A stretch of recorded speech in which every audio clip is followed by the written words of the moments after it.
आप किसी भी तरीके का काम और कैसा भी काम कर रहे हो, चाहे वो किसी भी प्रोजेक्ट पे काम कर रहे हो, तो इंसान की ज़िंदगी में और इंसान के कामों में कोई ना कोई रुकावट, कोई ना कोई परेशानी, कोई ना कोई बंदिश आ जाती है। अगर आपकी कोई परेशानी को आप फेस कर रहे हैं और दूसरों से सलाह ले रहे हैं, तो मैं आपको एक वजीफ़ा बता दे रहा हूँ, जो हमारी नबी की दुआ है, हदीस में आया, इस दुआ के बारे में नबी ने फरमाया है। तो कोई भी कैसा भी बंदिश हो, चाहे वो रुकावट हो किसी भी कामों में, तो आपको कभी कुछ करना नहीं है, कहीं कोई सलाह नहीं लेनी है। आपको सीधा-सीधी मैं आपको एक हदीस के बारे में बताता हूँ कि हमारे नबी करीम सल्लल्लाहु अलैहि वसल्लम ने फरमाया है, अबू दरदा रज़ियल्लाहु ताला से रिवायत है ये हदीस अबू दाऊद का, जो शख्स सुबह-शाम 7 बार ये दुआ पढ़ेगा, मैं आपको आगे ये दुआ बताऊँगा, अगर वो पढ़ता है, वो भी आपको फिक्स कर लेना है एक टाइमिंग, क्या है कि नमाज में आपको, जैसे आप फजर की नमाज़ पढ़ते हैं तो 7 बार दुआ पढ़ ले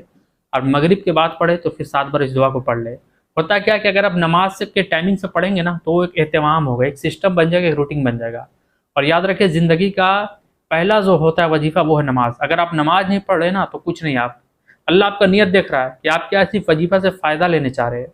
जबकि नमाज आप पे फ़र्ज़ है।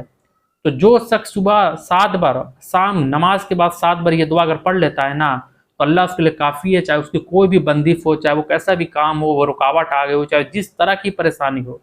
इंशाअल्लाह ताला वो परेशानी कभी दोबारा नहीं आएगी और आपके कामों में कोई परेशानी, कोई तकलीफ नहीं होगा। आपको ये दुआ पढ़नी है जो आपकी स्क्रीन के सामने है, हस्बी अल्लाहु ला इलाहा इल्ला हुवा अलैहि तवक्कलतु वा हुवा रब्बुल अर्शिल अज़ीम।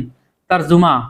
अल्लाह मुझे काफ़ी है, उसके सिवा कोई माबूद नहीं, मैं उस पर भरोसा करता हूँ और वही अर्श अज़ीम का मालिक है। अगर आप इस दुआ को एहतमाम से पढ़ते हैं तो इंशाअल्लाह ताला कोई भी कैसा भी रुकावट हो, कैसे भी परेशानी हो, कैसे भी कामों में बंदिश लग गया हो, इंशाअल्लाह ताला आप देखिएगा ये सारे बंदिश से सारे रुकावट आपको दूर हो जाएगा। आप इस दुआ को पढ़ते हैं ना, तो आपको हर चीज़, हर काम में कामयाबी मिलेगी इंशाअल्लाह ताला।